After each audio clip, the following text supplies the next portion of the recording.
Bon, merci, excellent. Je suis ravi d'être là et de pouvoir vous partager un peu cette conférence. Donc, j'ai voulu en fait proposer un cas d'étude très concret avec des choses, des tips hyper applicables, enfin en tout cas qui s'appliquent beaucoup pour moi et dans mon quotidien de SEO. Pour pouvoir faire cela, je prends un cas d'étude avec un site e-commerce qui s'appelle Une autre paire de manches. Et donc, je donne beaucoup de chiffres et de choses assez précises pour une raison très simple, c'est que le site m'appartient. Donc, ce n'est pas le site d'un client. Alors, pourquoi il m'appartient? Parce que quand j'ai senti que ma précédente expérience allait s'arrêter, j'ai eu l'opportunité justement de démarrer un partenariat, enfin plus que ça d'ailleurs, de devenir associé avec quelqu'un qui avait un site un site e-commerce qui vendait des boutons de manchette, comme vous allez peut-être le découvrir en allant sur le site. Et donc, vous voyez, en fait, le site marchait très, très bien avant et il l'a racheté. Et on va dire qu'il n'a pas fait exactement ce qu'il fallait faire en SEO. Et donc, du coup, quand j'ai récupéré, quand j'ai découvert le bébé, ben, il n'allait pas très bien et il y avait un petit souci. Donc, moi, j'ai démarré là. Et pour moi, c'était canon parce que je me suis dit, bon, c'est l'occasion unique de voir un projet de A à Z, c'est-à-dire de tester ce que je raconte, de l'audit à la mise en pratique. Et donc, j'ai investi là-dedans et je me suis dit, on va voir si ma théorie marche bien dans la pratique. Donc, c'était vraiment un baptême du feu pour aller plus loin sur un site qui n'avait pas forcément énormément de patates à l'origine. Voilà, donc là, on voit un peu le graphique de visibilité avec Sixtree qu'on utilise beaucoup en interne et on voit que donc, ça a quand même bien fonctionné. Alors très rapidement, je vais passer rapidement là-dessus parce que j'ai eu la chance d'être présenté, mais je voulais juste introduire Uplix, qui est une agence avec qui dans laquelle je mets pardon, tout mon cœur. On travaille beaucoup sur la R&D, je voulais vous montrer ça aujourd'hui. On travaille avec des gens qui sont évidemment certifiés, mais très seniors aussi, en contact avec nos clients. Beaucoup de transparence aussi sur le netlinking, notamment si on utilise des plateformes ou pas. Et voilà, et notamment quand on travaille avec Lead Cardinal, on est très transparent vis-à-vis de nos clients par rapport à ça. Et puis, l'importance pour nous de l'UX et de la CRO. Voilà. Alors, je voulais vous donner un maximum de matière. Donc, la première chose pour que tout le monde soit au même niveau d'information, c'est qu'il faut comprendre que on a la chance d'avoir des chiffres avec la FEVAD qui nous donne des choses, hein, des documents intéressants. Donc, j'ai fait passer le PDF avant ma conf pour qu'on puisse vous le donner. Voilà, ça a été partagé, super. Et donc, on a pas mal de chiffres intéressants.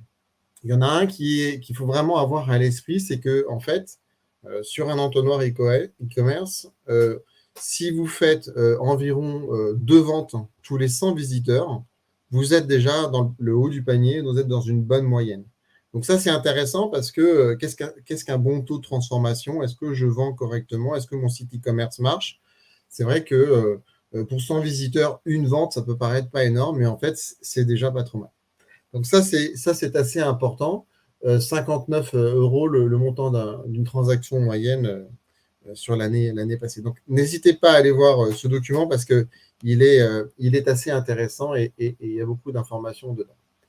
Deuxième chose qui est importante, c'est les outils que vous allez pouvoir utiliser et que moi j'ai très tôt utilisé sur ce site-là. Alors la première chose que je partage aussi, c'est Google Tag Manager.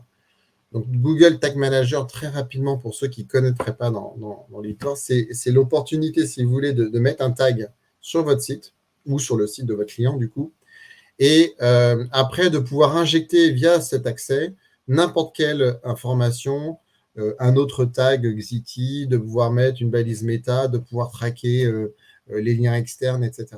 Donc, Tag Manager, c'est extrêmement utile parce que c'est un point central sur lequel vous pouvez faire vos réglages, mettre en place Yandex Metrica ou ne pas le mettre en place Microsoft Clarity, etc. Et ne pas être dépendant en fait du développeur qui, à chaque fois que vous allez ajouter un tag, va vous dire « Ouais, mais écoute, Emmanuel, je ne vais pas mettre en prod aujourd'hui, je n'ai pas le temps, c'est bientôt le week-end. » Bon, donc là, on est tranquille. Un autre tips aussi que je voulais partager avec vous, c'est Microsoft Clarity ou Yandex Metrica. ces deux outils. Donc, Yandex Metrica, c'est un peu Google Analytics-like, mais ce qui est intéressant, et je le partage voilà, sur une petite vidéo, c'est que en fait, vous avez sur Yandex Metrica la navigation de vos internautes sur votre site. Et donc, ça, c'est quand même assez intéressant parce que on voit comment consomment les gens votre site, comment ils naviguent, comment ils interagissent. Et c'est vrai que moi, ça m'est arrivé assez souvent de trouver des solutions ou des idées pour travailler le CTR, pour créer l'engagement sur mon site. Donc ça, c'est une petite astuce. Le gros avantage de ça, c'est que c'est gratuit. Et Clarity aussi, c'est tout nouveau et c'est nouveau, c'est relativement récent. Et donc, du coup, c'est assez pratique. Voilà. Debug Beer, ça c'est assez pratique aussi. Ça permet de regarder les temps de chargement et de les analyser, un peu comme le ferait aussi d'Airboost. Donc ça, c'est des outils qui sont très intéressants puisque les temps de chargement, on en reparlera, c'est évidemment important.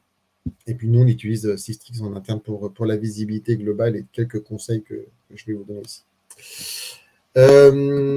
OK. Alors, premier élément, quand j'ai commencé en fait à attaquer cette niche, voilà, je me suis dit quelle méthodologie je vais suivre, qu'est-ce que je vais faire. Et en fait, la première chose, c'est de regarder un peu ce qui se passe. Rien ne sert de courir, il faut partir à fond. Donc la première étape pour moi, ça a été de taper mon principal mot-clé. Alors moi, j'ai une particularité, c'est que sur ma niche, les boutons de manchette, c'est un peu mono-mot-clé. C'est-à-dire qu'une fois que tu as fait bouton de manchette homme, bouton de manchette original, blabla, bon, voilà, il n'y a pas un champ des possibles extraordinaire, mais enfin, voilà, j'ai essayé de capter ce que je pouvais. Et donc, on regarde un peu les concurrents, on regarde qu'il y a. Donc là, on voit du Amazon, on voit des sites qui sont assez spécialisés sur les boutons de manchette. Bon, ce qui est cool, c'est qu'il n'y a pas de spécialiste. Voilà, il n'y a pas d'expert sur le bouton de manchette, enfin de boutique qui ne fait que ça. Donc là, je me dis, voilà, j'ai peut-être une opportunité à saisir. Donc ça, c'est assez important de regarder qui sont vos concurrents. Il ne faut pas vous décourager trop vite en vous disant, la vache, il y a Amazon en face de moi. Mais essayez de trouver les failles. Regardez si Google sert des images ou donne des informations. Voilà, pas forcément que des liens comme on a pu voir. Alors, un petit add-on qui est assez important, parce que j'ai eu encore un client hier qui m'a envoyé un mail en me disant, tiens, mais non, regarde, je suis premier, mais en fait, voilà, avec les notions d'historique et tout ça, ça peut être compliqué. Donc, il y a Search Simulator qui est assez pratique, voilà, qui permet de regarder la SERP et aussi de sauvegarder des recherches. Donc, on a une lecture des résultats de Google avec très peu, enfin, avec pas d'historique selon moi. Et ça permet de voir un peu les résultats de Google tels que tout le monde les voit. Donc ça, c'est un outil qui est assez pratique. Voilà, donc comme je vous le disais, nous, on a travaillé justement pour faire un audit sémantique parce que l'objectif, c'est de regarder un peu comment se fonctionne. Donc ici, on a développé un tool avec Google Colab. Donc comme vous pouvez le voir ici, donc on va ici s'authentifier ici sur le Drive. Je mets le site de mon client. Voilà, c'est une autre paire de manches. Ici, je vais mettre mes compétiteurs, donc en dessous, donc pour regarder leurs mots-clés. Donc ici, je mets des URL. Je ne mets pas juste le nom de domaine et des URL entières parce qu'en fait, mes concurrents font autre chose que des boutons de manchette. Donc moi, ce qui m'intéresse, c'est essentiellement les boutons de manchette. Voilà, donc là, ça prend en compte. Après, j'avance un petit peu. Et donc, du coup, ça va se connecter à nos outils pour aller récupérer l'ensemble de mes mots-clés à moi sur lesquels je rayonne, mais aussi le mot-clé de mes concurrents. Donc, j'avance un peu. Donc, ça, c'est du Python pour ceux. Alors, ce qui est vraiment magique, c'est que du coup, ça va créer automatiquement un Google Excel sheet donc en ligne, donc partageable très facilement avec ses clients. Et en quelques clics, le temps de prendre un café, paf, voilà, j'ai mon Excel qui est généré. Donc ici, sur cette première vue, on a généré automatiquement, vous voyez, une liste où j'ai tous mes mots-clés dont ceux de mes concurrents qui sont triés par volume de recherche. Et après, j'ai le nombre de noms de domaines qui sont également rankés sur cette recherche, enfin, sur cette intention. Donc, du coup, voilà, je vois que moi, je suis deuxième, lui, il est premier, neuvième, j'ai les URL correspondantes. Donc ça, c'est assez intéressant parce que ça va me donner une vision assez globale de la concurrence. Est-ce que j'ai bien choisi mes concurrents? Et après, j'ai évidemment l'ensemble de mes mots-clés pour mon site en question, avec où est-ce que je suis premier, quels sont les volumes de recherche associés aux mots-clés sur la gauche, est-ce que je dois attaquer ces mots-clés, est-ce que je dois les retravailler. Voilà, donc là, j'ai un petit onglet Uplix, hop, et je peux directement faire apparaître des filtres, trier mon Excel et puis bosser dessus. Voilà. Donc ça, pour nous, vraiment, c'est le fait que nos clients ne payent pas la création de fichiers Excel.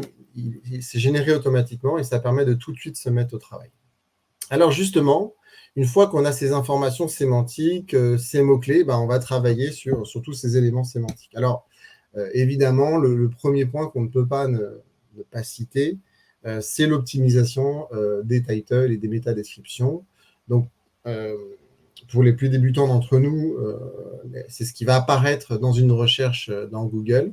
Et donc, il faut le mettre à jour aussi bien via ton WordPress ou via le PrestaShop. C'est excellent et c'est vraiment important. Donc, moi, sur un de mes sites, j'en abuse un petit peu avec un petit chevron, un petit cœur, promo en majuscule. Bon, après, il faut tester un peu pour voir ce qui fonctionne.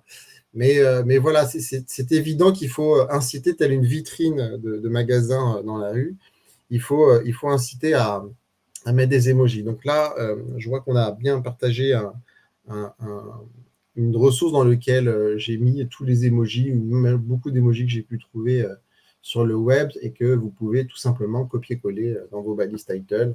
Voilà, comme vous pouvez le voir, elles apparaissent et puis ça peut quand même attirer l'œil. Alors, pour être transparent avec vous, ça ne change pas drastiquement les choses, mais c'est quand même intéressant. Est-ce que j'ai tout dit? Ouais.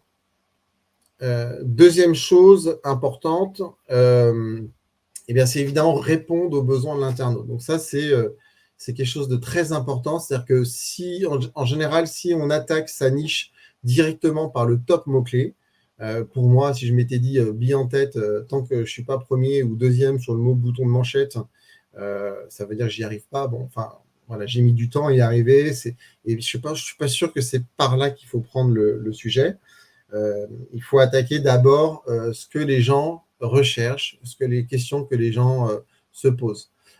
Donc ça, c'est assez important de travailler évidemment cette notion de quelles sont les questions que les gens se posent, quelle est l'intention de recherche, comment je peux répondre à ces problématiques-là. Et d'ailleurs, je vous donne ici une petite astuce pour faire du maillage interne. Si vous voulez mailler des pages entre elles, vous pouvez faire un site de points, bon, ici, si je suis propriétaire de la MAF, espace voyage. Et là, on a toutes les pages sur le site de la MAF qui parlent de voyage et sur lequel je pourrais en effet faire un lien sur l'assurance voyage, par exemple, si la MAF se mettait à vendre de l'assurance voyage. Donc, ça, c'est assez... voilà, ça marche bien et ça permet de voir ce que Google privilégie en termes de sémantique. Donc, c'est vraiment important de réfléchir à l'intention. Alors justement, je vous partage une petite astuce ici. On a la possibilité dans Search Console de mettre une petite expression régulière. Donc vous allez dans votre onglet Performance et vous allez cliquer sur Nouveau, Requête et vous tapez expression régulière. Voilà, au lieu de marquer un mot-clé, vous tapez expression régulière. Et là, vous tapez cette information barbare qu'on peut voir ici, et ça va vous donner l'ensemble des requêtes qui ont plus de 3 mots. Voilà. Donc ça, c'est quand même assez intéressant. Donc, je vous ai montré le résultat avec beaucoup de transparence pour une autre paire de manches. J'ai fait un filtre sur 1 an, et voilà, ça représente quand même 70 000 recherches. Donc, si j'ai capté tout, 5800 recherches, 5800 visiteurs, pardon, en plus par mois. Alors, évidemment, compliqué de tout capter. Mais c'est vrai que c'est assez important de travailler son intention. Et ça, c'est une des façons de travailler les intentions de recherche. Oui, je vois dans les commentaires, oui, c'est un outil interne, ce que j'ai montré sur Python, Twitch. Autre chose hyper importante, c'est travailler les bonnes landing pages pour Google. Ça veut dire quoi? Ça veut dire que, bon, globalement, on va... oui, donc je recommence sur ça. En fait, en SEO, on est tous d'accord qu'il y a, on va dire, 3 familles de mots-clés. Il y a ce qu'on voit sur la gauche, les mots-clés très recherchés, hein, ce qu'on appelle le top tail. Le middle tail, c'est-à-dire les mots-clés un petit peu moins recherchés qui vont être de 2, 3 occurrences. Et puis après, les long tail, les questions, peut-être qu'on a pu le voir dans l'écran précédent ici. Et en gros, souvent, les gros mots-clés, le plus gros mot-clé, on va le travailler sur la page d'accueil. Donc pour moi, ça va être bouton de manchette sur la page d'accueil. Après, on va avoir les pages de rubrique. Alors, les pages de rubrique, ça, c'est facile, hein. On va faire bouton de manchette original, bouton de manchette homme, bouton de manchette passe-menterie, blabla. Très bien. Et après, on va avoir les articles ou les produits. Mais ce qui est souvent oublié, c'est les autres pages catégories. Alors, on peut dire catégorie, rubrique, tag, peu importe. L'idée, c'est, vous voyez, je vous ai montré un exemple ici sur la droite. On peut avoir, par exemple, une page de catégorie avec voilà, un petit texte optimisé de 400 mots ici, avec l'actualité sur cette rubrique, les derniers articles, les plus lus, les choses connexes, etc. Et ce que je veux vous dire, c'est que très fréquemment, dans les recommandations, bah, la page catégorie, c'est le parent pauvre. Alors, sauf pour les catégories évidentes, c'est-à-dire que la MAF, évidemment, elle ne va pas avoir oublié la catégorie assurance auto, assurance moto, assurance auto. Très bien, ça, évidemment que ces pages rubriques, elles existent. Mais tu peux avoir plein d'autres pages qui existent, qui sont moins évidentes. Une rubrique, par exemple, pour tout ce qui va être la résiliation, une rubrique qui va être pour un comparatif, blablabla. Et on va peut-être pas les mettre au même niveau en termes d'arborescence, mais c'est hyper important que ce soit une rubrique existante qui est importante ou que ce soit des rubriques, enfin des mots-clés long tail qu'on va aller chercher. C'est très important d'avoir une page rubrique qui est optimisée, digne de ce nom, sur lequel on fait la passerelle entre la page d'accueil et soit l'article ou les articles de façon intéressante et lisible. Voilà. Un autre choix aussi que j'ai fait tout de suite sur mon site Une autre paire de manches, c'est de travailler avec Stéphane sur un cocon sémantique. Donc, on a bossé j'ai investi, si vous voulez, un cocon sémantique, je ne sais plus, j'ai dû y mettre plus de 5 000 € de mémoire, ça fait un certain temps maintenant. Mais c'est une décision relativement difficile parce que c'est plutôt à perte au début. En tout cas, me concernant, j'avais aucune assurance, mais j'y croyais. Donc, on a travaillé sur ce cocon en se disant, voilà, guide du bouton de manchette, comment assortir son bouton de manchette, comment porter son bouton de manchette. Et l'idée, c'était de retravailler les notions de famille, d'univers, de besoin, et d'être vraiment sur justement l'intention et non l'offre directement. Donc ça, c'est hyper important. Alors, dans ma niche, alors, je le dis avec beaucoup de simplicité et de transparence, c'est un peu ridicule parce qu'on tourne autour un peu des mêmes logiques, hein, acheter un bouton de manchette, ok. Comment prendre soin de son bouton de manchette, soit. Mais malgré tout, ça fonctionne très bien et ça draine quand même pas mal de trafic. Donc, le cocon sémantique, le fait d'avoir une architecture autour de votre expertise, autour de ce que vous vendez, c'est quand même quelque chose qui fonctionne vraiment bien. Donc ici, en fait, on voit que ça fonctionne pas mal. Dans Sixtrix, on a une information qui est assez intéressante où on peut regarder le no simple, là, ce qu'on appelle les intentions ici. On ne voit pas très bien sur mon écran. No simple ici. Ça veut dire quels sont les mots-clés sur lesquels Google va afficher directement la réponse sans me citer. Donc, par exemple, je ne sais pas, vous tapez quelle est la taille de tel joueur de foot, quelle est la taille de Léo Messi. Il va vous dire, Léo Messi fait telle taille, et puis voilà, il ne citera personne, il a juste récupéré le contenu chez vous et terminé. Donc ça, c'est pas passionnant. pour nous en SEO. Par contre, on peut avoir d'autres requêtes sur lesquelles c'est un petit peu plus complexe pour Google et il va quand même s'appuyer sur votre site pour vous citer. Et donc ça, c'est des requêtes qui sont intéressantes hein, sur l'intention qu'on peut travailler. Sur la droite, vous voyez, on voit que le blog que j'ai fait représente 7% du trafic. Voilà, c'est pas inintéressant et ça draine quand même de la visite.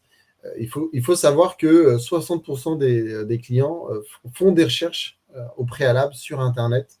Et on en reparlera d'ailleurs sur les aspects SEA, parce que je vais faire une petite digression sur le SEA. Mais voilà, il y a beaucoup de gens qui font des recherches préalablement sur Internet pour avoir des informations et qui après passent à l'acte d'achat un peu plus tard.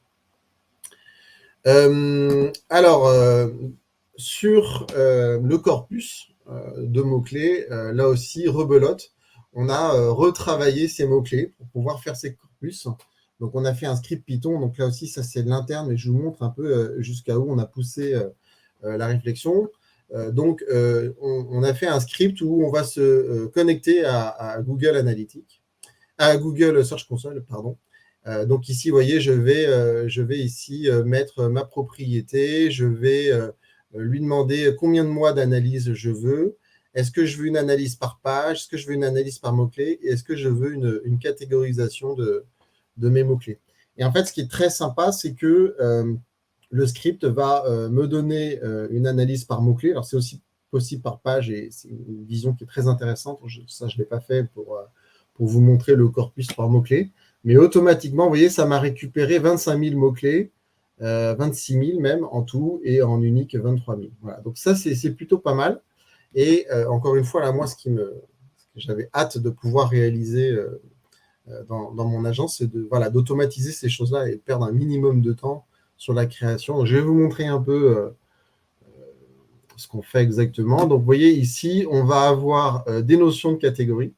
Donc, automatiquement, alors là, c'est pas retraité, c'est pas travaillé, ça sort brut de fonderie, évidemment. Il peut y avoir besoin d'un peu de retraitement, mais globalement, il y a quand même une partie du travail qui est fait.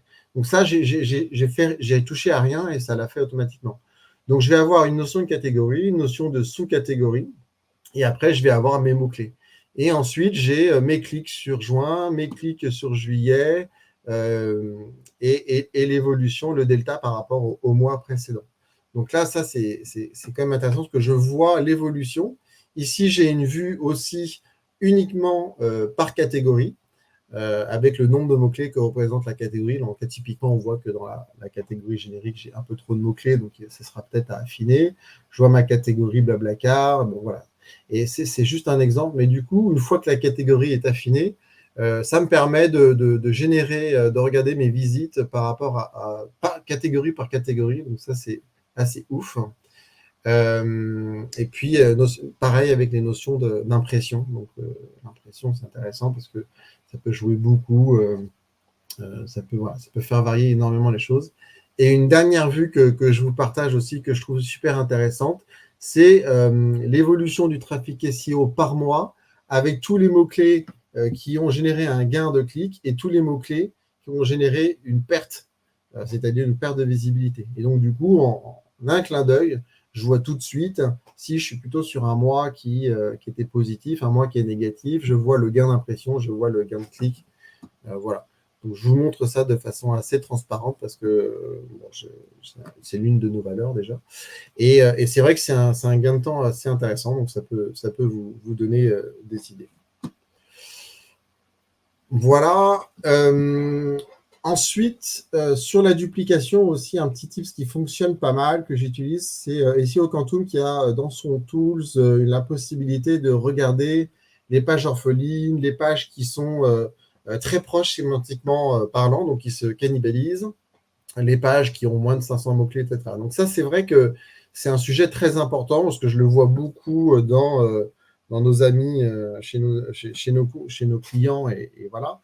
C'est le fait que beaucoup de pages sont très proches sémantiquement, et que du coup, il y a peut-être un retravail à faire à ce niveau-là. Donc, ça permet de les scanner rapidement et de voir un peu les pages qui sont plus faibles les unes que les autres. Et voilà, donc ça, c'est très pratique. Donc, encore pour la duplication, c'est la capacité de Google de calculer euh, en termes de vecteurs sémantiques entre deux pages, lesquelles sont les plus proches, à quel moment les vecteurs sont vraiment proches, et qui fait que du coup, sur ma requête, je ne sais pas vraiment choisir entre le document 1 et le document 2 parce qu'ils sont très proches sémantiquement, donc je ne vais pas forcément donner. Enfin voilà, je ne sers pas à Google une information suffisamment précise. Donc, je pourrais y revenir, je pense que la plupart des gens ont compris. Si je vais un peu vite, pardon, mais vous me contactez si jamais il y a besoin de retravailler. Une autre chose hyper importante aussi, évidemment, c'est travailler les marronniers. Donc ça, c'est alors les marronniers en journalisme, c'est les fêtes, hein, les choses qui reviennent chaque année, les fêtes des pères, les fêtes des mères, Halloween, etc. Donc ça, évidemment, c'est du pain béni. Nous, on fait évidemment un maximum de chiffre d'affaires sur la fête des pères, sur Noël, n'en parlons pas. C'est vraiment des ratios de fois 5 en termes de chiffre d'affaires. Donc, c'est très intéressant. Donc, tous ces marronniers, bossez-les, quoi. Ayez du contenu là-dessus. Ayez une page Black Friday, ayez une page liée à Noël que vous pouvez très bien, pas désindexer, mais enlever du maillage quand c'est plus le moment. Mais d'ailleurs, Google, il n'y a pas longtemps, a encore redit que, voilà, par exemple, pour Courchevel, qui est un de nos clients, il faut avoir une page pour l'été, il faut avoir une page pour l'hiver. Il ne faut pas mélanger les deux. Donc voilà. Il m'a 58. Pour les freins techniques, donc là, je vais vous donner vraiment les choses qui fonctionnent le mieux, selon moi. Alors, évidemment, on peut avoir beaucoup de choses, mais les freins techniques, c'est les choses, pour moi, qui donnent le plus de ROI. Donc là, le premier conseil, évidemment, c'est les temps de chargement. Les temps de chargement, ça me fait marrer parce que il y a des grands débats que je peux lire de temps en temps. Est-ce qu'en SEO, ça a un impact? Est-ce que ça n'en a pas? Enfin, voilà. Donc, on va tout de suite répondre à la question. Il n'y a aucun débat là-dessus. Il faut travailler ces temps de chargement. Moi, j'ai toujours un peu du mal quand je prends un client et que j'audite cette partie-là, je vois des temps de chargement complètement pourris. Alors, nous, on ne s'en rend pas compte. Quand je dis nous, je parle des gens qui sont dans des villes, parce qu'on a la DSL, on a la fibre, etc. Donc, du coup, on ne se rend pas vraiment compte de ça. Mais en réalité, quand on est à la campagne, hein, ce qui m'est arrivé pendant les vacances, là, on se rend compte de l'importance des temps de chargement et que, en effet, en 3G, ce n'est pas la même chose qu'au bureau. Donc, les temps de chargement, c'est hyper important. Donc, vous avez des outils comme d'Airboost qui font ça, qui est le petit français. Et donc, avec des Dog Beer que j'ai montré au début, vous avez des détails, des choses importantes que vous pouvez montrer. Globalement, vous devez travailler surtout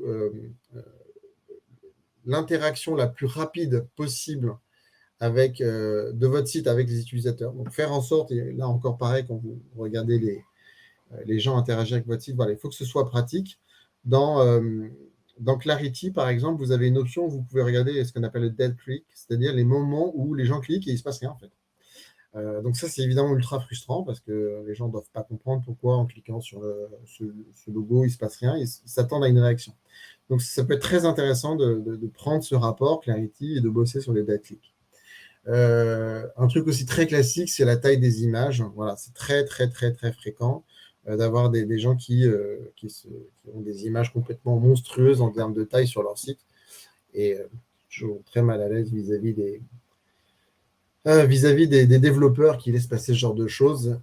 C'est toujours un peu facile de se cacher derrière les utilisateurs en disant « Ouais, mais c'est eux qui uploadent n'importe quoi. » C'est peut-être à toi de vérifier. Donc, c'est un petit parti pris.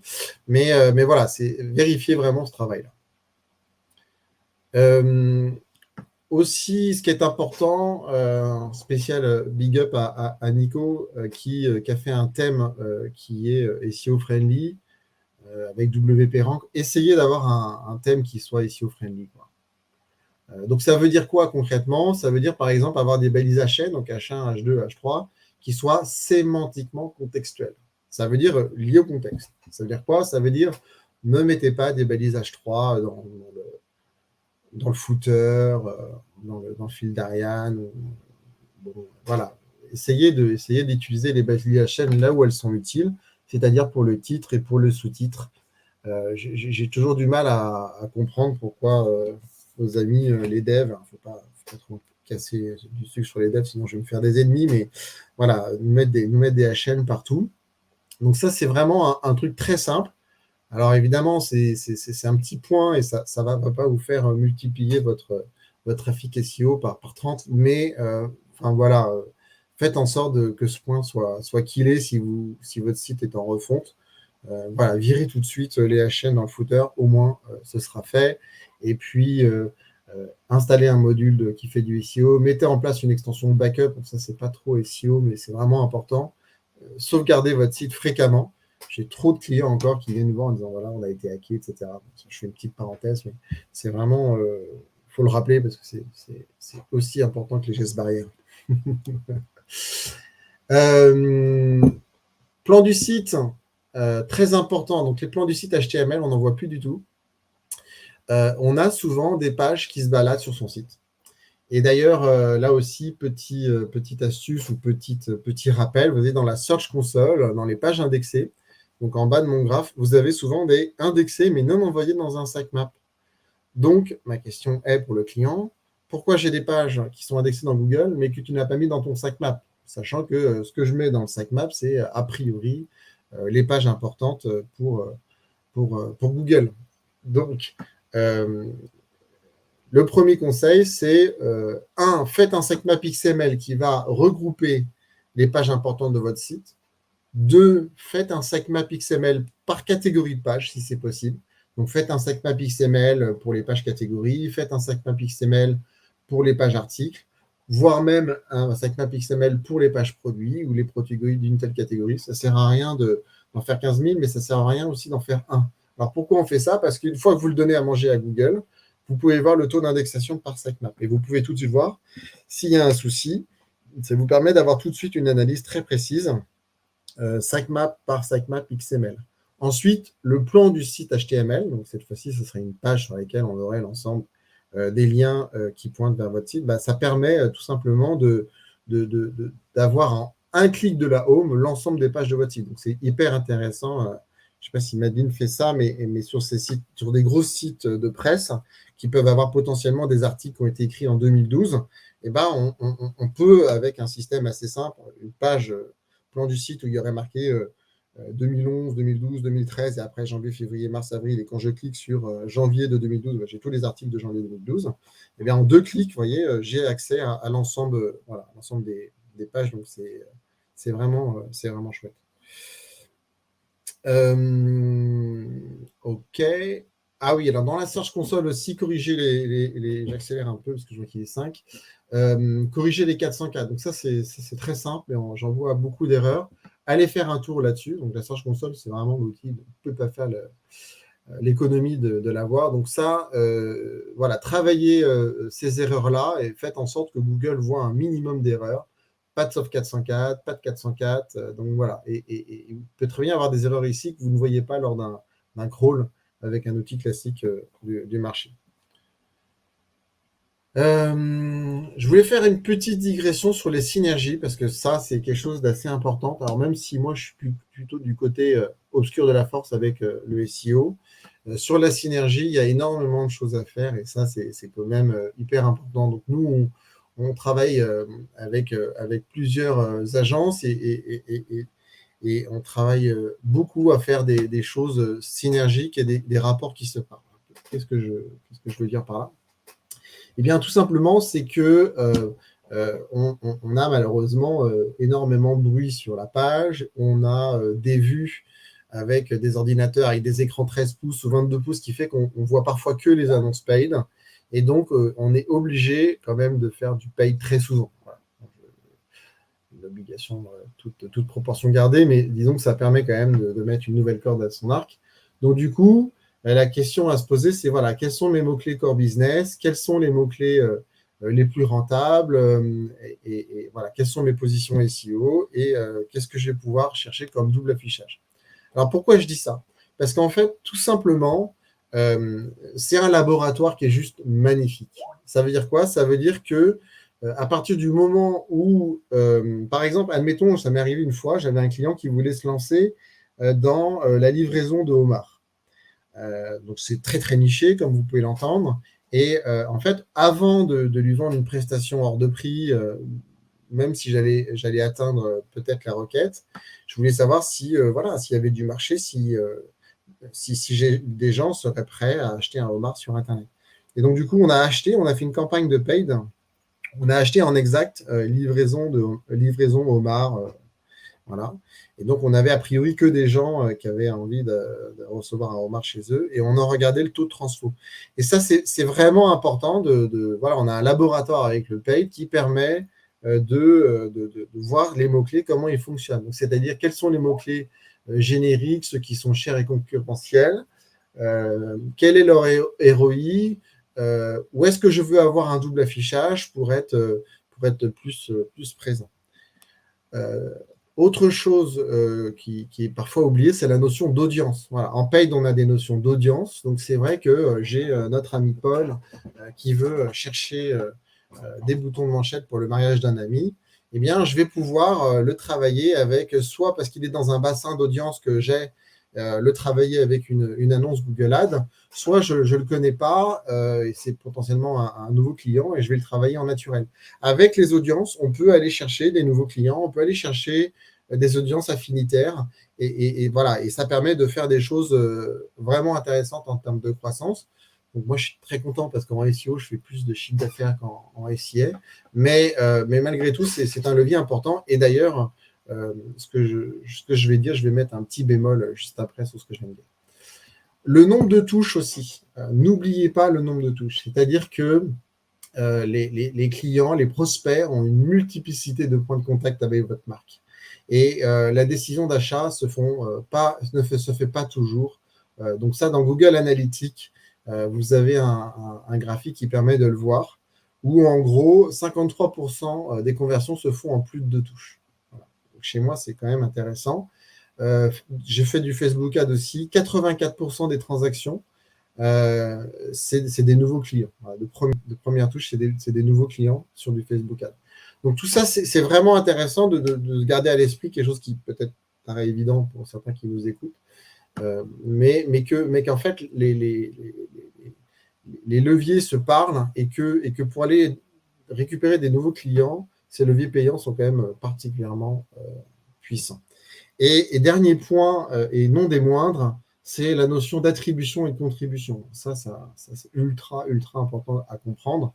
Ça veut dire quoi? C'est que, en fait, très souvent, les agences font l'erreur de donner des ROAS, c'est-à-dire des KPI performance, levier par levier. En vrai, ça n'a pas beaucoup de sens. C'est-à-dire que si je regarde les choses comme ça, je dis, voilà, j'ai mis, je sais pas, 500 € sur mon Google Ads.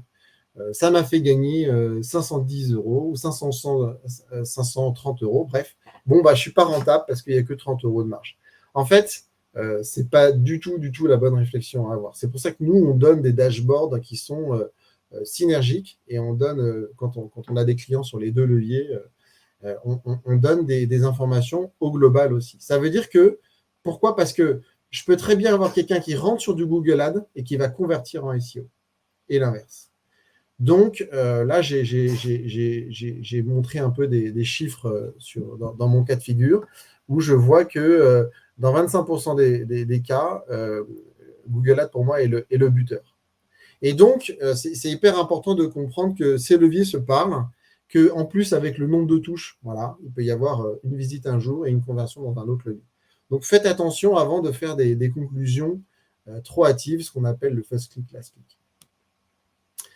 Je finis, dernière ligne droite, avec la stratégie de popularité. Alors, évidemment, le netlinking, c'est hyper important. J'espère que Jackie ne va pas me contredire là-dessus.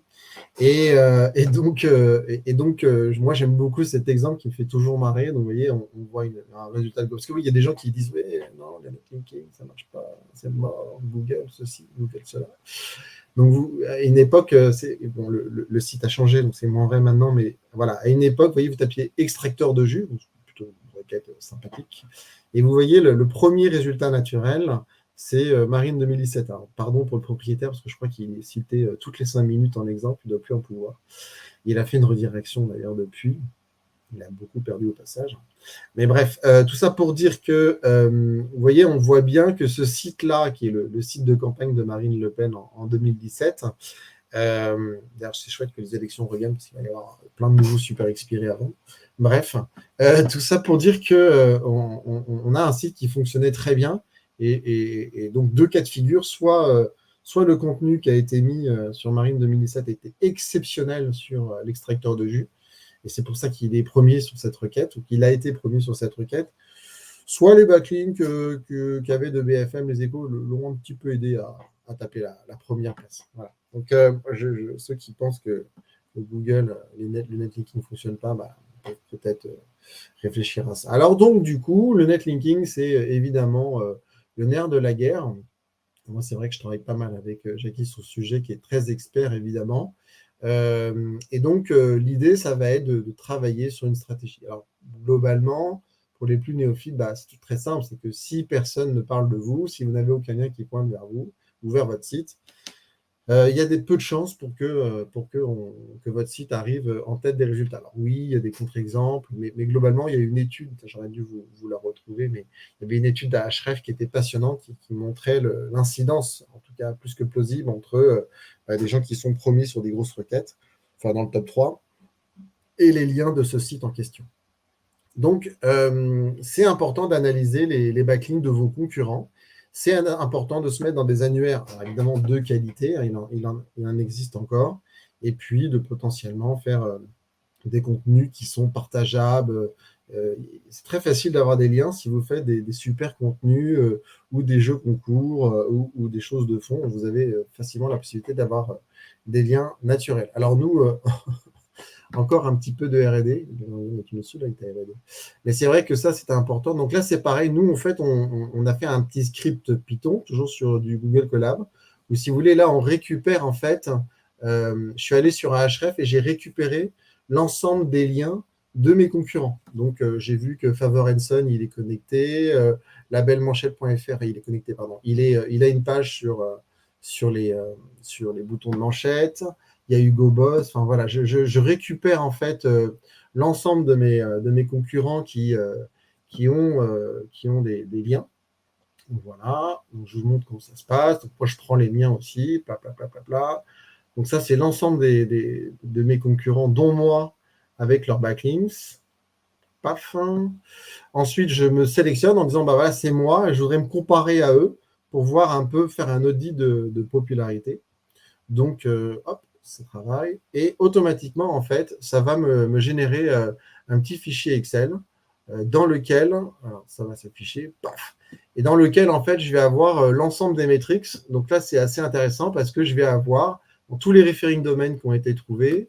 Donc là, on voit les noms de domaines concernés.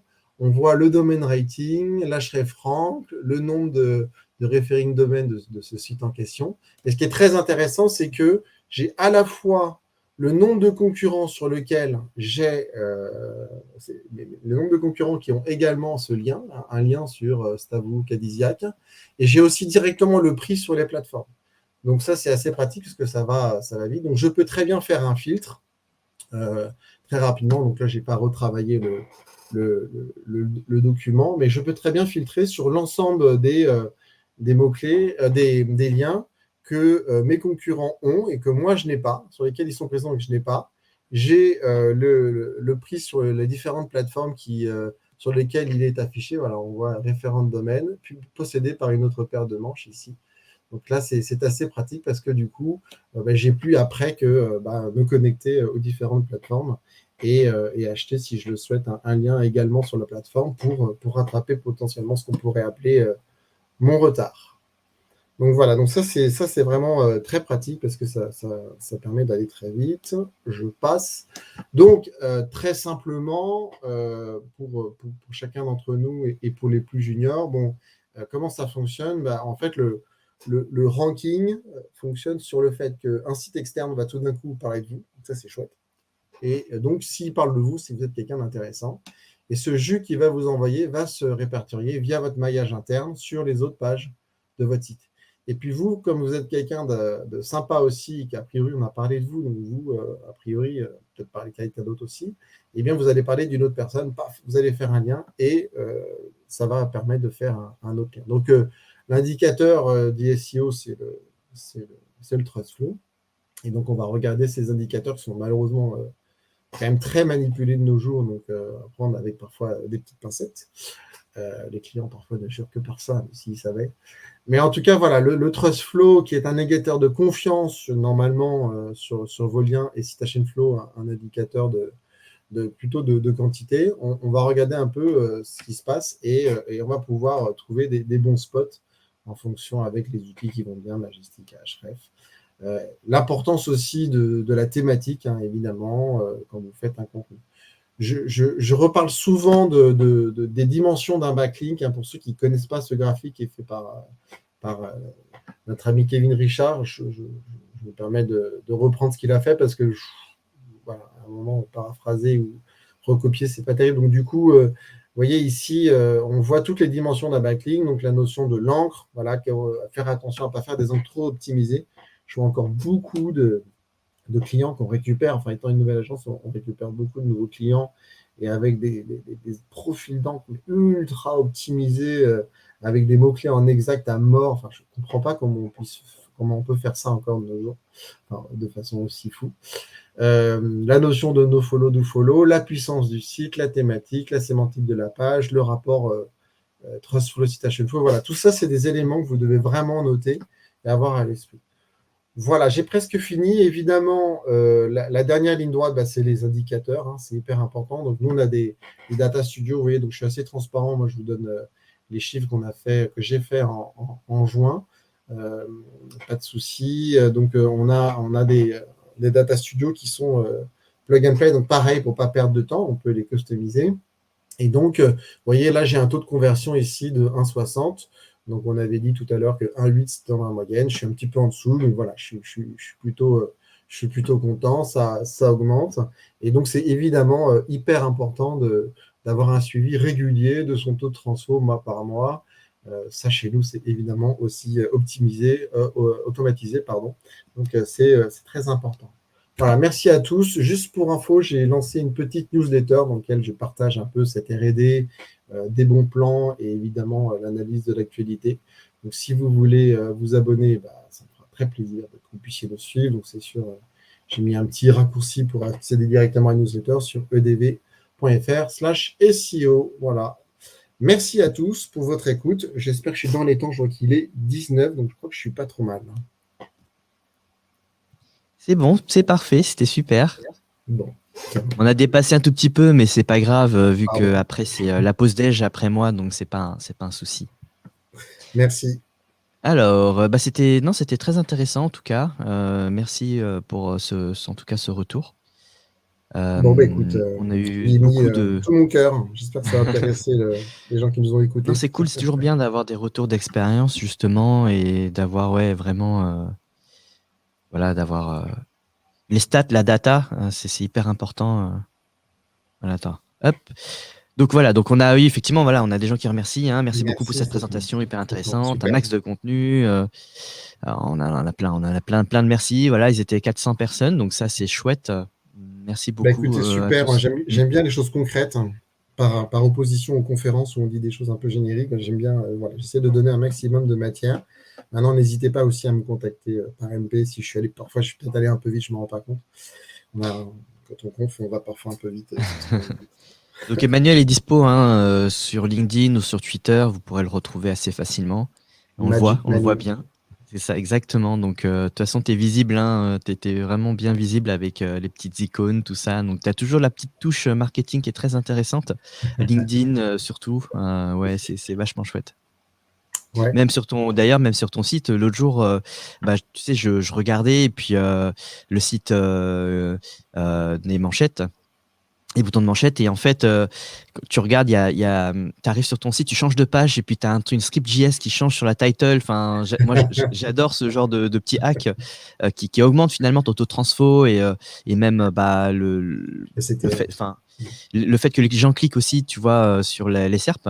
Et ça, c'est vachement bien, tout ce que tu fais, les petites Merci. icônes, tout ça. On fait un peu de Donc, growth hacking, un peu de test. Il y a des choses en c'est devenir, ça. hein. Ouais, C'est ouais, ça. carrément. Carrément. Alors, est-ce que vous Merci avez des beaucoup. questions pour Emmanuel? Alors, on a beaucoup de merci, beaucoup de c'était très bien, etc. Donc, n'hésitez pas à poser des questions. On a quelques minutes quand même, malgré tout. Malgré, enfin, voilà, on n'a pas vraiment de retard. On a toujours un petit peu de mou. C'est ce qui permet de laisser aux intervenants un peu de temps. Bon, après, j'ai donné beaucoup de choses en direct sur le contenu. Donc voilà. Et puis si vous avez Ouais, des articles. Hello, oui, je budget remonte un peu. approximatif. Ouais, parce que c'est Ouais, vrai raison. que tu as partagé beaucoup de contenu en même temps, puisque tu nous avais donné carrément toute une liste de choses à envoyer selon les slides. Donc, on a bien transféré. Merci. Euh, donc, Je vois qu'il y a une voilà. notion sur le budget. Donc sur le contenu, moi j'avais mis 5 000 euros. De mémoire, j'avais fait 40 pages de 1 200 mots. 40 pages de 1 200 mots. Ah Donc oui, c'est pas. Ouais, ouais, c'est bien, hein. ça commençait à être, c'est pas énorme, Ouais. mais c'est commencé à être un budget important pour moi. Mm, Enfin, en fait, mm, faut se rappeler qu'à l'époque, j'avais déjà refondu entièrement le site avec une agence de ça. Je pense que je vais recommencer dans pas longtemps. Je suis jamais parfaitement content du site. Je veux toujours l'améliorer. C'est un peu infini. Puis PrestaShop est moins souple que WordPress. Euh, donc voilà. Alors, on a une question. Peut-on obtenir les slides de la présentation? On nous l'a posé Alors, plusieurs fois, celle-là. il y aura un replay où ce sera à peu près. Ouais, tout à fait, ouais. Mm. Ce sera un replay, voilà. Donc, à travers le replay, vous aurez les slides. Globalement, Ouais, ça devrait donc il y convenir. aura un Sinon, petit mail la semaine prochaine, un petit vous- mailing pour ceux qui sont inscrits à l'event. Pour ceux qui ne sont pas encore inscrits, allez sur seogardenparty.com. Inscrivez-vous, il est encore temps. Et la semaine pro, en fait, on envoie un petit récap avec toutes les ressources que tu as données et potentiellement avec un replay. Ça dépend de comment on découpe les replays. Est-ce qu'on envoie tout d'un coup? On n'a pas encore vu tout ça. Voilà. Donc, on a d'autres questions, hein. Comment utilisez-vous le cocon sémantique au quotidien? Est-ce que des articles de blog sont régulièrement créés sur cette base-là? Ça, c'est une super question. Et d'ailleurs, je pense que moi, je le fais pas très bien. Alors, j'aurais tendance à penser que peut très bien y avoir, selon moi, un aspect cocon sémantique, enfin, des articles qui vont pas forcément énormément bouger. Puis après, des articles plus d'actualité ou des choses qui sont plus mis à jour ou qui peuvent bouger. Mais globalement, moi, j'ai tendance à, faute un peu de temps, à regarder les articles qui rancent et après les retravailler en termes de maillage pour rebalancer un peu vers ma cam et faire que les gens ne fassent pas que lire. Parce qu'en fait, l'erreur, c'est de faire faire un cocon sémantique ou faire plein d'articles. Du coup, l'internaute, il vient et puis il dit ah, super, un article, machin. Il lit et puis à aucun moment tu parles de toi. Donc c'est très bien, enfin, tu as répondu à ce que peut-être à l'internaute, mais à un moment, c'est peut-être bien de mettre à jour l'article et dire ah, à propos, bah, tu as cliqué sur bouton de manchette mariage, bah, j'en ai des vachement bien pour toi, des boutons de manchette pour un mariage. Donc n'hésite pas à en acheter. Donc je pense qu'il faut être très attentif à son contenu, à ces articles-là, parce que c'est pourvoyeur de CTR et de vente. Ouais. Alors, on a d'autres questions. Je suis passé de la 13e page Google à la première page Google, première position, ainsi que troisième position sur Google My Business. Et en fait, il dit ensuite que je n'ai presque pas de clics qui arrivent sur le site, voire zéro. Une idée de la raison. Là, c'est qu'il n'y a pas de volume de recherche. Faudrait d'abord, l'une des premières réponses qui me vient à l'esprit, c'est qu'il faudrait regarder dans la Search Console le nombre d'impressions liées à cette requête. En général, quand on atteint très vite une requête, c'est qu'elle n'est pas très concurrentielle. Ça aurait été étonnant que j'arrive premier sur mon bouton de manchette en très peu de temps. Donc à mon avis, ça ne peut avoir que cette explication-là. Il y a une autre explication qui est possible, c'est que tu n'as pas de Google Analytics bien branché sur la page, et donc il n'y a pas de tracking, et donc tu ne vois pas de visite, mais en fait, il y en a. Donc ça peut être une deuxième source d'erreur. Euh, voilà. Donc, Ouais, tout à fait. Donc, il faut regarder plutôt du côté du Search Console qui va te donner justement le nombre d'impressions et potentiellement le nombre de clics, même si au final, c'est le taux de transfo qui compte. Je veux dire, les ventes. Et effectivement, si tu vois pas énormément de ventes, c'est qu'il y a peut-être peu de volume. Donc oui, et sinon, la plupart du temps, c'est une configuration du tag manager ou des choses comme ça. Exactement. Combien de temps prend Google pour référencer un blog? Alors, on prend un peu de temps pour lire les questions, on a pas mal. Comme après, c'est mon tour, donc c'est pas très grave, on peut dépasser un tout petit peu. Pardon.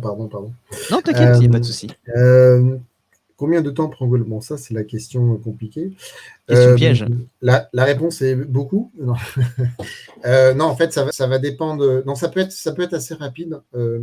Si vous travaillez bien votre contenu, l'UX surtout. En fait, plus votre contenu va être consommé, plus il va être référencé rapidement. Donc, si vous posez un contenu qui n'a pas de backlink, qui n'est pas ultra facile à lire, moi je pense souvent, vous savez, au padding entre les lignes, ce qui est important. On attend toujours d'avoir un truc écrasé, aucune envie de lire un gros pâté de contenu, espacer vos contenus.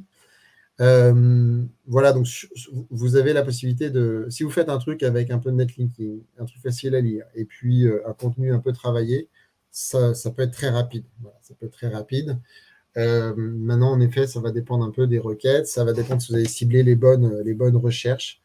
Moi, je dirais, pour vous donner une réponse, je dirais que ça peut être entre un mois et 3 mois maximum.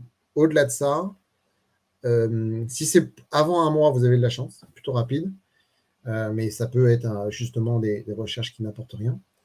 Si c'est au-dessus de 3 mois, c'est bizarre.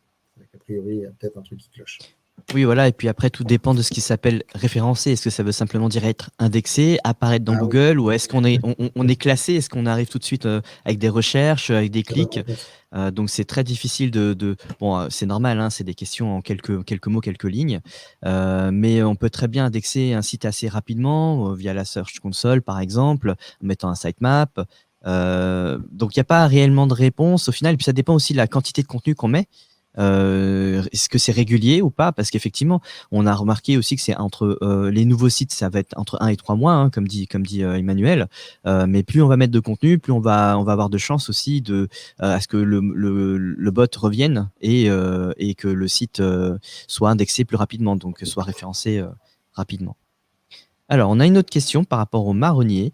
Vous conseillez un article ou une page pour les marronniers et combien de temps en avance il faudrait le mettre en ligne pour laisser le temps à Google de le référencer? Très bonne question aussi. Ah, alors, article ou page, on s'en fout. Moi, j'ai envie de te dire. On s'en fout. Voilà. Après enfin, on s'en fout. Voilà. Le C'est une support question a de peu maillage au d'importance. final. Par contre, c'est une question de maillage, exactement. C'est-à-dire que il faut d'abord que la page soit tout le temps en ligne.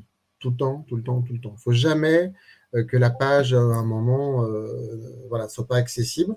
Par contre, donc du coup, ça répond à la question. Il faut la mettre en ligne en permanence, lui donner du jus en permanence, si possible. Par contre, il faut la mettre dans le maillage interne au moment où c'est cohérent, quoi. C'est-à-dire qu'on ne va pas, au mois de juillet, parler des fêtes de Noël et faire un lien là-dessus, quoi. C'est un peu bizarre. Où pouvons-nous télécharger tous vos scripts Python? Alors, ça c'est Tous. super parce que ça me donne une intro.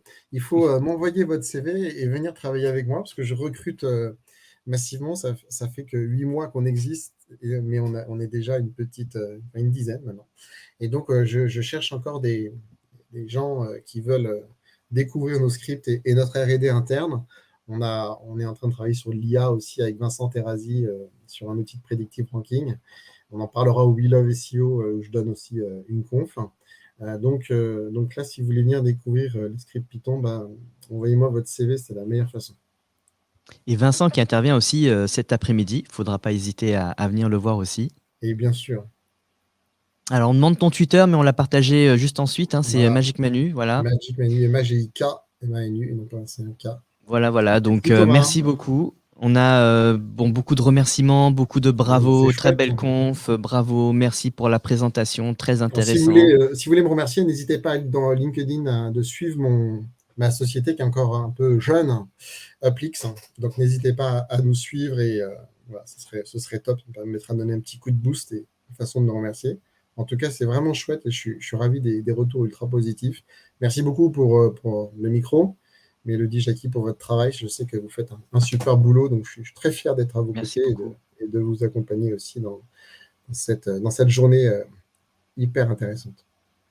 Alors, toute petite dernière question, je suis désolé alors qu'on vient de dire au revoir et tout, mais il y a une question que je trouve très intéressante et justement, as-tu remarqué une baisse sur juillet-août dans le e-commerce en général? Pas mal de clients avaient un CA flat alors que les positions montaient bien sur de beaux Ex- keywords. Et, Exactement.